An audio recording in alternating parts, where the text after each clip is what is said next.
Senhor esteja convosco. Ele está no meio de nós. Proclamação do Evangelho de Jesus Cristo segundo Marcos. Glória a vós, Senhor. Naquele tempo, Jesus entrou de novo na sinagoga. Havia ali um homem com a mão seca.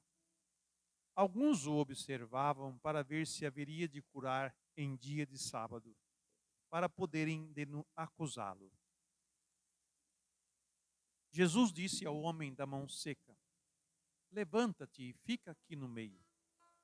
E perguntou-lhes: é permitido no sábado fazer o bem ou fazer o mal? Salvar uma vida ou deixá-la morrer?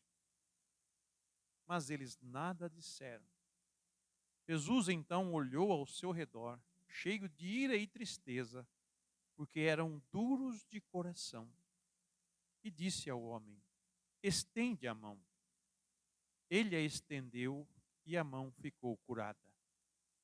Ao saírem, os fariseus, com os partidários de Herodes, imediatamente tramaram contra Jesus a maneira como haveriam de matá-lo. Palavra da salvação. Glória a vós, Senhor. As palavras do Santo Evangelho perdoem os nossos pecados. Amém. Amém.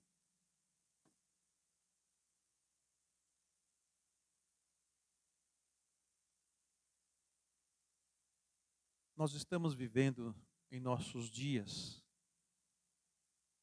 algo que choca muito. A pessoa às vezes está diante da verdade, sabe que é verdade, sabe o que é certo, sabe que está fazendo errado, mas não admite que está errado. Aliás, procura destruir quem luta pelo certo.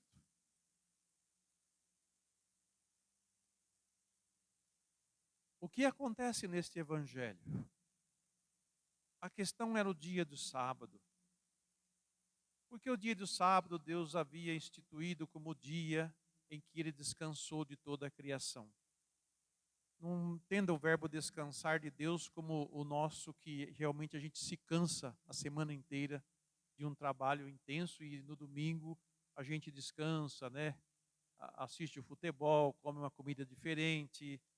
O, o sábado é um dia de glória.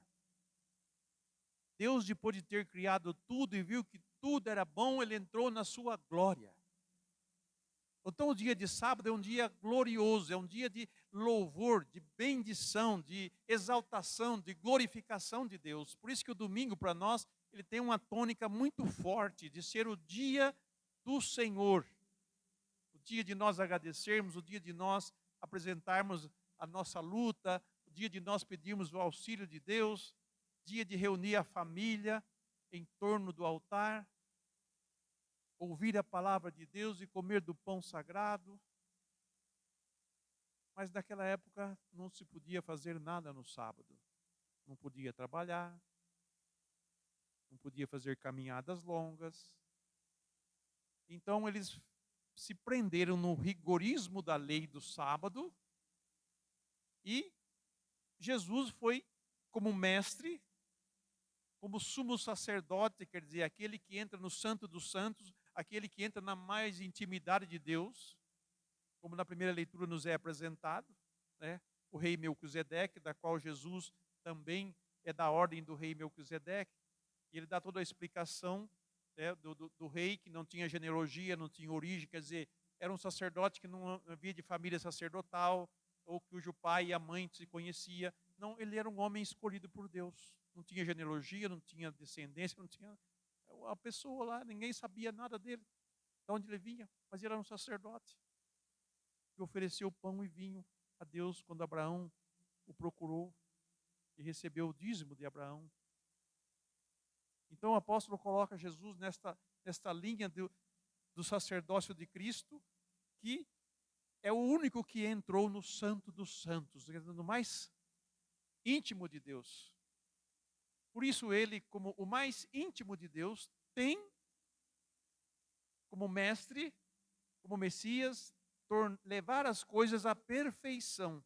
E ele queria tirar essa barreira do sábado que impedia de se fazer o bem. Por isso que ele pergunta: no sábado é permitido fazer o bem ou fazer o mal, né? Quem não quer se manifestar, fica calado. Ou quem já tem a sua ideia fixa, fica calado. E espera ver o que vai acontecer para arrumar motivo para acusar. Então Jesus desafia-os, provoca-os para que eles se manifestem, para que eles se revelem, mas eles não se revelam. E Jesus olha para todos eles cheio de ira e tristeza. Ira que é aquela sensação, aquela vontade, vamos dizer assim, de triturar, né? De esmagar, de quebrar, de destruir.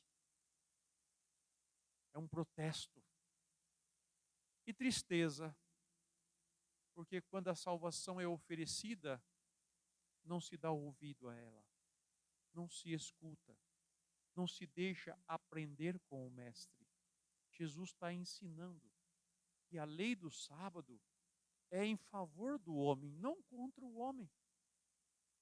E que no sábado, no dia do descanso, se pode ajudar uma pessoa. E não se deixa a outra morrer. Em outra situação, ele vai dizer para eles: olha, se o burro cair no poço no dia de sábado, vocês não vão lá e tiram o burro logo do poço para não estragar a água, para você não morrer de sede. Isso pode, então, de outras coisas não pode, as pessoas não podem comer, não podem ser atendidas, não podem ser curadas, não podem ser libertadas. Às vezes a lei só é favorável quando é do nosso lado, né? Quando é do outro não é favorável. Isso não é lei, não é justiça. Isso é injustiça e ditadura. Eu é que dou veredito sobre o que é certo e o que é errado. Nós estamos vivendo isso no nosso dia a dia aí, com tantas situações ao nosso redor. Mas, meus irmãos, não tenhamos um coração fechado, mas tenhamos um coração aberto ao que Deus fala para nós. Ele é que tem palavras de vida eterna. Ele é o único que pode tirar nós do domínio do pecado. Ele é o Deus da vida, por isso ele produz vida, oferece vida, propõe vida. Se nós escolhemos a morte, nós colhemos ela. Se a humanidade escolhe o bem e busca o fazê-lo de forma justa e digna, ela prospera. Mas se ela não o busca, o mal prospera. Nesse sentido, como filhos e filhas muito amados de Deus, no qual Jesus tem compaixão, e esse sentimento de ira e tristeza, porque o coração deles era duro. Quer dizer, aquele coração que não quer pensar, não quer refletir. Quantos dentro da igreja não dão mais ouvidos àquilo que Deus fala? Ou aos próprios ensinamentos da Sagrada Escritura, do ministério, de séculos, de milhares de anos, autenticados. Estamos numa nova era, Padre. Hoje o mundo pensa diferente, hoje as coisas antigas já não têm mais significado, hoje nós temos que seguir uma ideia, nós temos que seguir o modo do mundo. Mas ninguém olha se esse modo, se essa ideia vai trazer vida ou vai trazer morte. Porque a princípio ela traz mais morte do que vida. Porque ela busca eliminar aqueles que são contrários a ela. Deixar-se ser formado por Deus é estar aberto à vida, é promover a vida, é ensinar os ignorantes, né? Usar dessa massa cinzenta que nós temos para pensar nas coisas certas, nas coisas dignas, nas coisas honrosas e buscar o que é bom. Deus nos deu essa capacidade de promover o bem, de fazer o bem, de buscar o bem. E Ele é o sumo bem que nós temos. Se nós não endurecermos o nosso coração e não nos deixarmos questionar e não nos deixarmos, né, refletir, purificar o nosso coração, nós vamos ser esse coração duro, fechado, né, e não consegue pensar além do seu próprio limite. Porque uma pessoa fechada, travada, é uma pessoa limitada. Ou é uma escrava. Escrava de uma ideia, escrava de um pensamento. Ela não consegue olhar de outro modo, de outra maneira, raciocinar como uma pessoa inteligente que conversa sobre algo, sobre alguma coisa. Ela consegue olhar de todos os lados e perceber e buscar a verdade, e buscar o sentido para aquilo. Às vezes nós nos fechamos em linhas fixas, duras, travadas, limitadas. E achamos que somos dono da verdade. Por isso que muita gente dando cabeçada. Muita gente já perdeu até o rumo da vida, o gosto da vida, o sentido da vida, porque já não se abre a pensar sobre a vida, ou a ouvir daquele que é o Senhor da vida.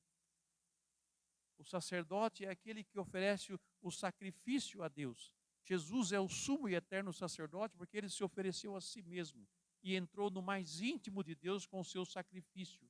Por isso todos aqueles que creem nele são curados, são salvos, são libertos e entram para o reino. E o caminho é a escuta. A nossa salvação está na nossa escuta. Se nós escutamos Deus, nós somos salvos. Se nós não o escutamos, se nós endurecemos o coração, nós perdemos a salvação. Porque aí não estamos mais seguindo a Deus, estamos seguindo a nós mesmos. O meu achismo, ou o que eu acho que os outros acham que é o certo, o que é verdade. O Espírito Santo hoje nos dê uma fé cada vez mais inabalável e que abra os nossos ouvidos e o nosso coração para a escuta e a vivência de todo o ensinamento que Deus hoje nos oferece. A Ele a honra, a glória e o louvor pelos séculos sem fim. Amém. Amém.